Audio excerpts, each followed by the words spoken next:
Country to country matter करता है, ठीक है।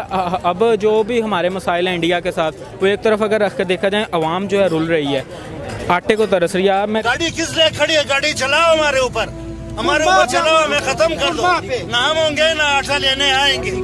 पहले पाकिस्तान के बाद आपको याद है कि दावा क्या किया था कि डॉलर जो है 200 से नीचे ऐसे आया, यूं आया, और महंगाई भी कम होगी। आ गया नीचे।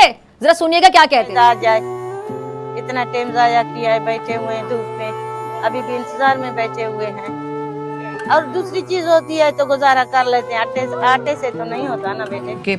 महंगाई थमने का नाम ही नहीं ले रही। आई होप कि एक दिन वो जल्दी आए जिस दिन हम कहें कि जी तेल की कीमतें कम हो गई हैं, अशिया खुरनोश की कीमतें कम हो गई हैं, लेकिन ऐसा हो नहीं रहा।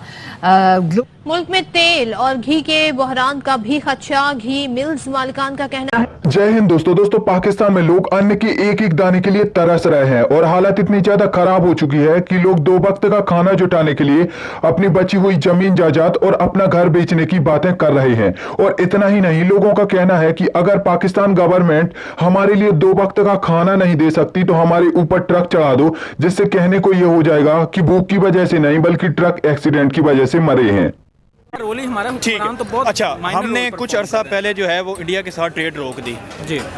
अब वक्त की ज़रूरत है कि हमें ट्रेड बहाल करनी चाहिए। तो क्या एज अ पब्लिक आप चाहते हैं कि हमारी ट्रेड बहाल हो? क्योंकि जो चीज़ें सब्जियां महंगी जो हैं या जो भी चीज़ें प्रोडक्ट्स हम दुनिया से महंगी बाय कर रहे हैं, तो हम पड़ोसी देश से क्यों ना बाय कर ले यार? हमारा क्या प्रॉब्लम है उनके साथ? बेसिकली देखें, कंट्री टू कंट्री मैटर करता है, ठीक है। अब जो भी हमारे मसाइल हैं इंडिया के साथ, वो एक तरफ अगर रख कर देखा जाए, अवाम जो है रुल रही है, आटे को तरस रही है। मैं रिसेंटली न्यूज़ सुन रहा था, न्यूज़ आई है कि एक बंदा जो है वो उसकी डेथ हो गई है बिल्कुल आटा लेने भगदड़ की वजह से। इसी वजह तो ये गरीब के हालात हुए पड़े। ये गरीब के हालात हैं। अगर यही हम कंट्री टू कंट्री ना देखें कि क्या जो भी हालात हैं, वाक़यात हैं, वो मुख्तलिफ लोगों के या हमारी कंट्री के हैं उनके साथ, लेकिन अवाम हमारे मसला क्या है उनके साथ? हमारा वही जंग वगैरह हुई, अलहदा हो गया मुल्क, लेकिन वो है इन्होंने अपना जो है ज़ाती मसला बनाया हुआ है, जिसकी वजह से हम सब जलील हो रहे हैं इस कंट्री में। आप देखें, पिछले सर्वे के मुताबिक 2022 में 7 लाख टू अबव यूथ जो है काम करने वाली मुल्क छोड़ के जा चुकी है। किस वजह से जा चुकी है? अपॉर्चुनिटीज़ अगर हैं तो उनको अवेल करने के लिए उनके पास वो गट्स नहीं है कि किस तरह। 7 माह से हम ये देख रहे हैं कि आटे की वो क्वालिटी भी नहीं है, इसमें किरकिराहट है, और दूसरी बात ये कि आटा मुस्तकिल महंगा होते जा रहा है। आज उस पर पहुँच गया कि 66 रुपये किलो बिक रहा है।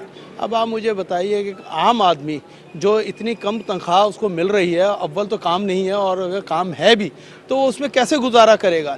हमारे आटा लगता है 40 किलो, हम 6 बहन भाई हैं, कमाने वाले हम 2 हैं। मेरे 5 महीने हुए मुझे लेते हुए, अभी आटा बिक रहा है 65 रुपये किलो। क्वालिटी ये जो बड़े बड़े अफसर हैं ना, इमरान खान है, वो कराची में आए, यहाँ का आटा खाए। अगर आपने एक निवाला खाया ना, कैलेश लाए, इमरान खान थूक देगा रोटी। इमरान खान की बस की बात नहीं रोटी खाना। क्राइसिस तो जब से नई गवर्नमेंट आए, नया पाकिस्तान बना है, उस वक्त से ही शुरू हो गए। यानी गैस जो है वो 250-300% पे चलेगी, बिजली 250-300%। अब हाल ही में पाकिस्तान के फाइनेंस मिनिस्टर का कहना था कि IMF के 2 बार बेल आउट पैकेज रिलीज करने के बाद और पाकिस्तान में इतनी ज्यादा महंगाई होने के बाद भी पाकिस्तान की जो हालत है वो सुधरने का नाम नहीं ले रही। ऐसे में अगर हम अपनी GDP को कोलैप्स करने से बचाना चाहते हैं तो हमें चीजों पर और भी ज्यादा टैक्स बढ़ाना होगा। पाकिस्तान में फिलहाल महंगाई इतनी ज्यादा हो चुकी है कि लोगों के लिए खाना खाना एक बहुत ही बड़ी बात हो गई है। मतलब पाकिस्तान में जो बड़े बड़े लोग हैं, पैसे वाले लोग हैं, वो ही 2 वक्त का खाना अफोर्ड कर पा रहे हैं। वहीं भारत जैसे देश में कोई भी आदमी पेट भर के सिर्फ 60 रुपए में खाना खा सकता है। अब आज से तकरीबन 2-4 महीने पहले आपने पाकिस्तान गवर्नमेंट की एक सलाह सुनी होगी, जिसमें पाकिस्तान की गवर्नमेंट ने अपने यहाँ के लोगों से कहा था कि हमें चाय पीना बंद कर देना चाहिए और चाय की जगह पर सत्तू पीना चाहिए, क्योंकि चाय हमें दूसरे देशों से इंपोर्ट करनी पड़ती है और इसके इंपोर्ट में हमें बहुत सारे डॉलर देने पड़ते हैं। और अगर पाकिस्तान में लोग चाय पीना बंद कर देंगे तो चाय की जरूरत पाकिस्तान में खत्म हो जाएगी और हमें फिर चाय दूसरे देशों से इंपोर्ट नहीं करनी पड़ेगी और हम इससे बहुत सारे डॉलर बचा लेंगे। तो ये पाकिस्तान गवर्नमेंट की बिल्कुल फालतू और बचकानी बातें हैं। पाकिस्तान गवर्नमेंट फिलहाल ऐसी बातें इसलिए करती है ताकि जो मौजूदा हालत है उससे लोगों को डाइवर्ट किया जा सके। गाड़ी किस लिए खड़ी है? गाड़ी चलाओ हमारे ऊपर चलाओ, हमें खत्म कर दो। ना हम होंगे ना आटा लेने आएंगे।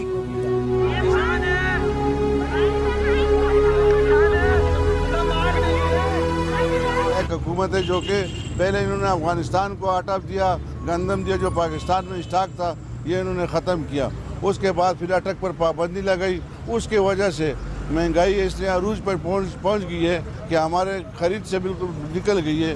गरीब आदमी अभी रोटी नहीं खा सकता। आज से कुछ समय पहले शहबाज शरीफ की गवर्नमेंट ने पाकिस्तान के लोगों के लिए एक और सलाह दी थी, जिसमें उन्होंने कहा था कि वो पाकिस्तान में बिजली बचाने के लिए पंखा बनाने वाली कंपनी और बिजली के बाकी उपकरण बनाने वाली सभी कंपनियों की मैन्युफैक्चरिंग पर बैन लगाने वाली हैं, जिससे लोगों के यहाँ बिजली नहीं पहुंच पाएगी, लोग बिजली का उपयोग नहीं कर पाएंगे और उन्हें बिजली का बिल नहीं भरना पड़ेगा और वो गरीब नहीं होंगे। अब पाकिस्तान की गवर्नमेंट जो बातें करती है वो टोटली बचकानी और फालतू की बातें होती हैं, क्योंकि इन्होंने ये नहीं सोचा कि जब यहाँ की कंपनियों के पास बिजली नहीं होगी तो वो टोटली ठप पड़ जाएंगे। ऐसे ही पाकिस्तान में बाढ़ की वजह से और इकोनॉमिक क्राइसिस की वजह से बिजनेस लगभग ना के बराबर ही है, और ठीक ऐसे ही जो मैन्युफैक्चरिंग और असेंबलिंग प्लांट हैं वो भी लगभग ना के बराबर ही हैं। और ऐसे में अगर पाकिस्तान गवर्नमेंट इनको बिजली देना बंद कर देगी तो जो ये प्लांट लगे हुए हैं ये भी ठप पड़ जाएंगे और ले देकर जितने लोगों के यहाँ रोजगार है वो भी बेरोजगार हो जाएंगे और रोड पर आ जाएंगे। और फिर पाकिस्तान में जिन लोगों को खाना नसीब हो पा रहा था उनको भी खाना नसीब नहीं होगा, बेरोजगारी फिर से बढ़ जाएगी, महंगाई और भी तेजी से बढ़ जाएगी और लोग भूखे मरने लगेंगे। अब शहबाज शरीफ की सरकार हालांकि ये बातें नहीं सोचती या फिर वो इतना दिमाग ही नहीं लगाते कि ऐसा कुछ हो सकता है और देश और भी ज्यादा बर्बाद हो सकता है। हालांकि आप खुद ही सोचिए कि इतनी महंगाई होने के बावजूद भी जबकि लोग एलपीजी गैस को पॉलीथिन में स्टोर करके खाना बना रहे हो, ऐसे में सरकार अगर और भी ज्यादा टैक्स थोप देती है, चीजों को और भी ज्यादा महंगी कर देती है, तो मुझे नहीं लगता कि अब पाकिस्तान बर्बाद होगा, क्योंकि पाकिस्तान पूरी तरह से बर्बाद हो चुका है।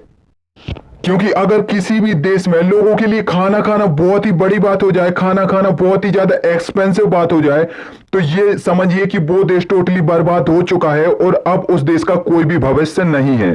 तो यहाँ पर आप मुझे अपने विचार बताइए कि क्या आपको लगता है कि पाकिस्तान का कोई भविष्य है या नहीं, और पाकिस्तान को आप भविष्य में कैसा देखते हो, मुझे नीचे कॉमेंट में जरूर बताएं। एंड वीडियो अच्छी लगी हो तो चैनल को सब्सक्राइब करके बेल आइकन जरूर दबाएं।